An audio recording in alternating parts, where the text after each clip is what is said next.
and thanks for joining us. I'm Laurel Hess, and this is Comcast Newsmakers. Joining me now is the Mayor of East Lansing, Nathan Triplett. Thank you so much for joining us today. Thanks for having me.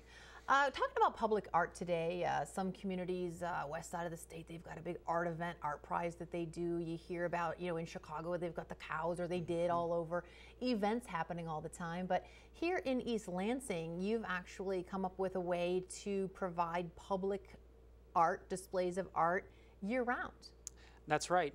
We've taken a model that's been used very successfully elsewhere across the country, but not so much so here in Michigan until us, to fund public art through a percent for art program.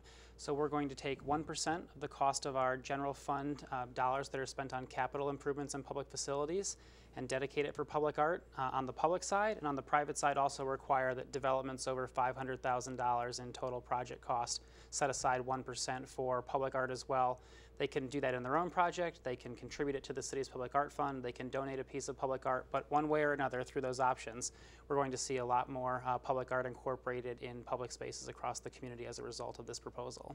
So why does someone, or a lot of someone's, think that this is important? We've got roads falling apart, all kinds of places where we know we should be spending our money. Why spend tax dollars on art? Yeah, that's a great question, and I think there are two answers. First and foremost, the way we've structured this is that it's tied to investment in infrastructure and capital improvements as well. So the more we spend on things like roads, the more we spend on art. So it's not an either-or proposition, it actually works together in concert.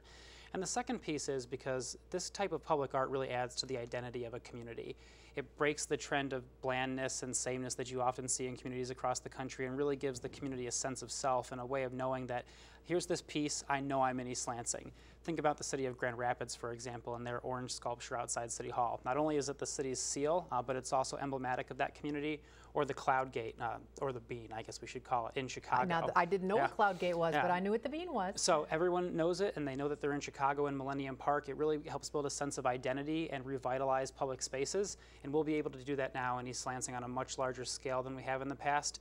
And perhaps most importantly, we've always branded ourselves as a city of the arts, but this is a way to really give life to that and have it be more than a slogan and invest in a very meaningful way in public art in our community. So obviously you'll be able to do more and more as you see big investors coming in and having big developments, and you're able to build a little bit of a kitty and decide where you're going to do what.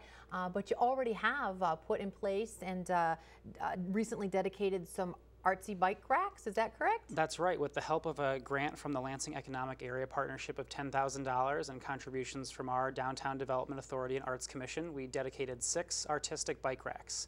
So if you go downtown by the Marriott or down along Grand River in front of the Peanut Barrel, you'll see what appear to be sculptures, but upon closer examination, you'll notice plaques that advertise that they're available for bike racks. So not only are they beautiful pieces of sculpture, but they're functional pieces of non-motorized transportation infrastructure to have more places to park your bike in downtown East Lansing. In fact, if you go right across from the Broad Art Museum now, one of my favorite pieces is one that looks like a giant bike chain, and you'll be able to hook your bike to it, but also take advantage of these 6 beautiful pieces that add a lot more to the community than just a regular inverted U bike rack that you might see downtown. So who will decide, or how will you decide how this art money gets spent? This is taxpayers' dollars, so you have to be careful. Right. And who will decide, and where will these new artistic things be? Yeah. So I think you'll see the primary focus in downtown, but it could be anywhere in the city of East Lansing. And we have an arts commission and an arts selection panel that are composed of community residents who will review these proposals and ultimately recommend them to City Council for approval. The selection panel tends to be folks with some expert background, professors from the university who have studied the arts or culture, and they lend us their expertise and then help us develop this plan for the community and implement this project. All right, sounds like a good plan. Thank you so much for joining us today. Thank you for having me. Today's Comcast Newsmaker was East Lansing Mayor Nathan Triplett.